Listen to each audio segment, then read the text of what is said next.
শুভ সকাল বন্ধুরা। তো কেমন আছো তোমরা সবাই? আশা করি সবাই অনেক ভালো আছো, আর আমিও অনেক ভালো আছি। তোমাদেরকে শুধু বলছি আমি ভালো নেই। তো বড়রা আমার প্রণাম নিও, আর ছোটরা আমার ভালোবাসা নিও।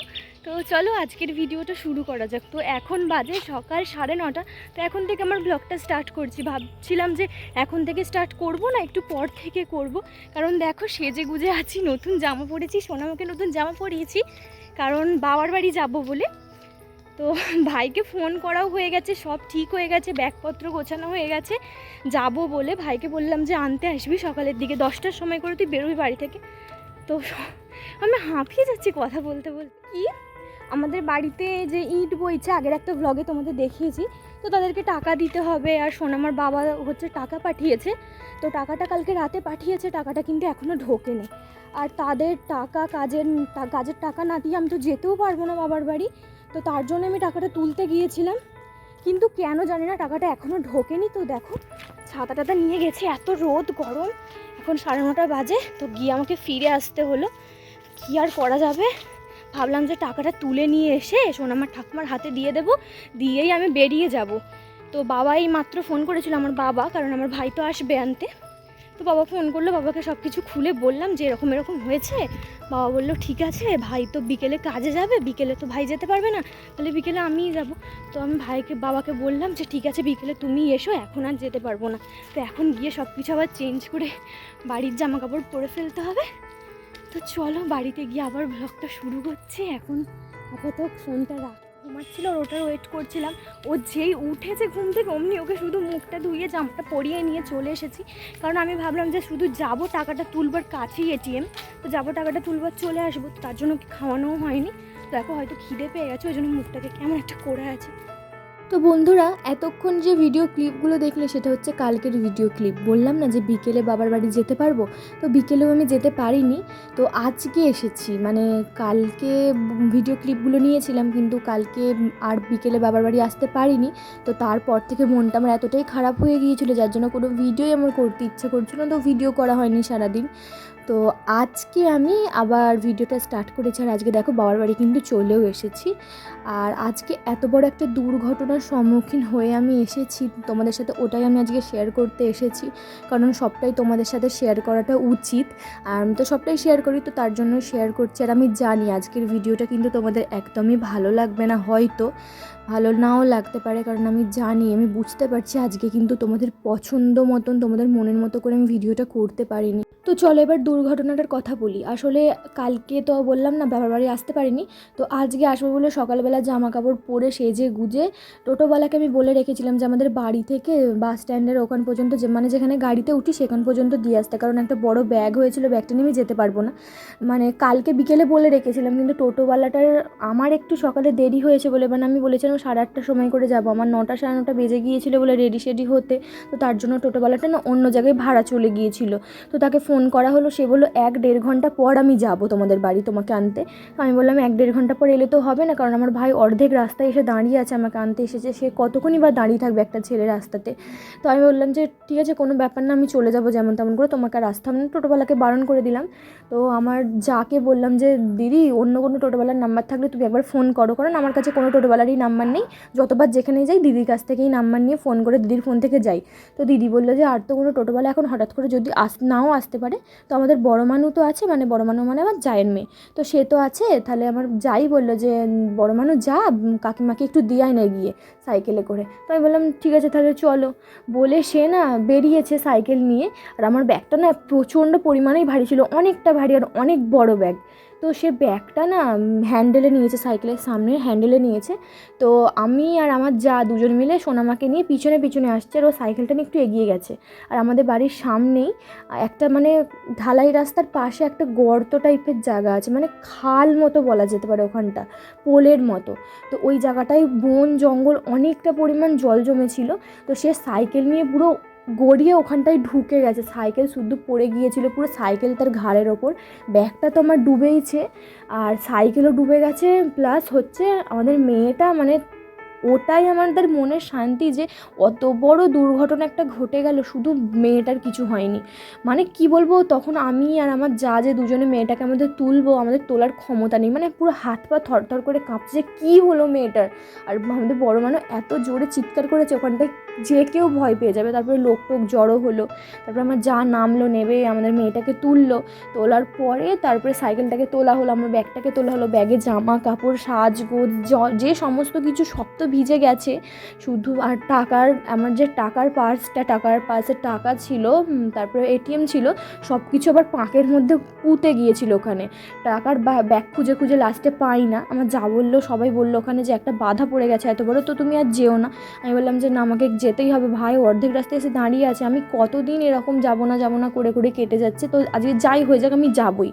তো এরকম বললাম আমার যা। তারপর একটা অন্য ব্যাগ দিল, তো শুকনো ব্যাগের মধ্যে সব ভিজে জামা কাপড় সব নিগড়ে দিয়ে দিয়েছিল আমার যা, সব সাজগোজগুলোও দিয়েছিল। ব্যাগের মধ্যে থেকে কিছু পড়ে যায়নি, কারণ সব কিছু জামা কাপড় নেওয়ার পর না আমি একটা জামা ভাঁজ করে ভালো করে টাইট করে ব্যাগটার মধ্যে দিয়ে দিয়েছিলাম, যাতে বাস গাড়িতেও ব্যাগটা উল্টে গেলে না কিছু পড়ে যায়।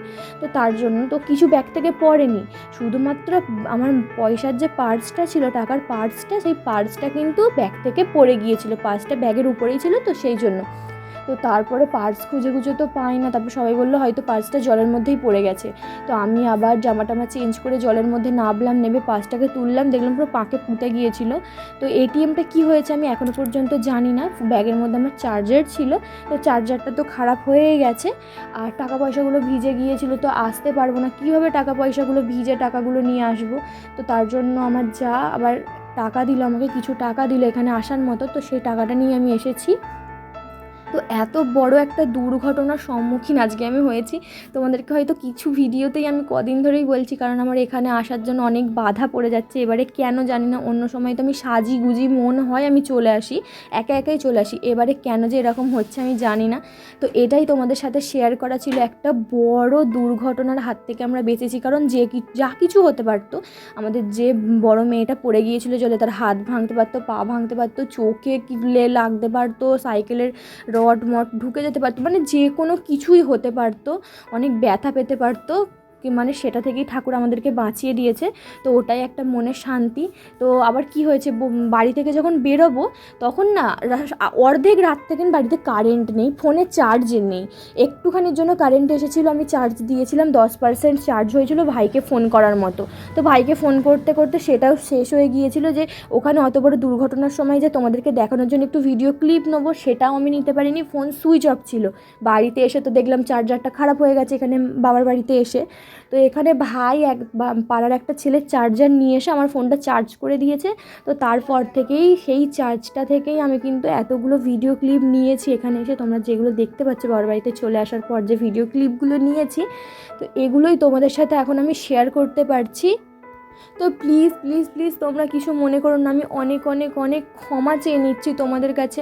আসলে কি বলো তো, সবসময় মানুষের সমান যায় না দিন, মানে এরকম খারাপ পরিস্থিতিগুলোও কখনো কখনো আমাদের লাইফে আসে, তো সেগুলোকে আমাদের ফেস করতে হয়। তো সবারই তো জীবনে এরকম প্রবলেম আসে, সবারই জীবনে চলার পথে এরকম কিছু না কিছু প্রবলেম আসে। তো তোমরা প্লিজ কিছু মনে করো না। আমি জানি আমি 1-2 দিন হয়তো ভিডিও ভালোভাবে দিতে পারবো না, কারণ চার্জারটা খারাপ হয়ে গেছে। আর আমার এই চার্জারটা দোকানে ভাই গিয়ে দেখিয়েছে, বলেছে অর্ডার দিতে হবে তারপরে এনে দেবে। তো অর্ডার দেওয়া হয়েছে, এখন 2 দিন লাগবে কি 3 দিন লাগবে জানি না। চার্জারটা এনে দেওয়ার পর কিন্তু তবেই আমি ফোন চার্জ করে ভালোভাবে ভিডিও করে তোমাদেরকে ভিডিও দিতে পারবো, কারণ পাড়ার লোকের চার্জার নিয়েছে, চার্জ দিয়ে কতই বা ভিডিও করে আমি তোমাদের দিতে পারবো বলো। তো আজকে যা হোক করে আমি ক্লিপগুলো নিয়ে ভিডিওটা বানিয়ে এডিট করে তোমাদেরকে পোস্ট করছি। তো প্লিজ তোমরা আমাকে ক্ষমা করে দিও, আমি অবশ্যই তোমাদের জন্য ভালো ভালো ভিডিও আনবো। তোমরা যেরকম আমাকে সাপোর্ট করো সেরকমই একটু সাপোর্ট করো, পাশে থেকো। এত কিছু কথা বলার একটাই কারণ, তোমরা হয়তো ভাববে আমি ভালোভাবে ভিডিও করছি না। আমি জানি ভিডিওটা ভালো হয়নি, হয়তো আজকে তোমাদের ভালো লাগেনি, তো তার জন্যই এতগুলো কথা তোমাদেরকে বলা। তো তোমরা প্লিজ আমার প্রবলেমটা একটু বোঝার চেষ্টা করো। আশা করি যারা আমার ভিডিও দেখো, যারা আমার এই ছোট্ট ফ্যামিলির সদস্য, তো তারা অবশ্যই আমার প্রবলেমটা বুঝবে, যে কতটা বিপদের সম্মুখীন আমি এখন হয়েছি। মানে বুঝতেই পারছি, একটা ফোনের চার্জার না পাওয়া মানে খারাপ হয়ে যাওয়া, বা দোকানে গিয়ে না পাওয়া মানে কত বড় মানে মাথা ব্যথার কারণ ওটা। মানে আমি তো ওটা নিয়ে টেনশনে এখন ভুগে মরে যাচ্ছি যে কবে আমাকে চার্জারটা এনে দেবে। মানে কথাও মানুষের সাথে বলতে পারছি না। শোনো, আমার বাবাকে যে ফোন করবো, কথা বলবো, কিছুই করতে পারছি না, না একটু ফোন ঘাঁটতে পারছি না, কিছু করতে পারছি না। তো কী এরকম অবস্থায় করবো, আর কীভাবে ভিডিও করবো, ভিডিও ক্লিপগুলো কীভাবে নেবো, কীভাবে কী করবো আমি কিছু বুঝতে পারছি না।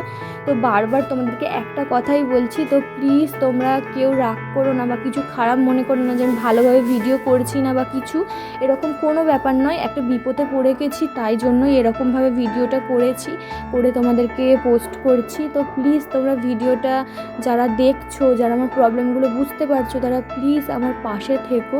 তো তোমাদেরকে তো সবই বলে দিলাম, তো তোমরা সবই শুনলে। তো এবার এই কথাগুলো বলে দিই। তো বাবার বাড়িতে এলাম, এসে ওই যে মায়েদের গাছটা দেখলে, ওই গাছটাই কোনো বছর এত পেয়ারা হয় না, তো এবছর অনেক পেয়ারা হয়েছিল, তো সেগুলো পেরেছিলাম। বিকেলের দিকে ঝড়ও উঠেছিল, ঝড়েতে তোমাদেরকে একটু দেখালাম যে ঝড়টা কীরকম ফিল করছিলাম আমি। আর দেখো সোনামার দিদা এখানে সন্ধ্যাবেলা রুটি করছে, আর সোনামার থেকে একটু জল চেয়েছিল মজা করে। আমি বলছিলাম যে ওর থেকে মা জল চাও তুমি, ও দেবে।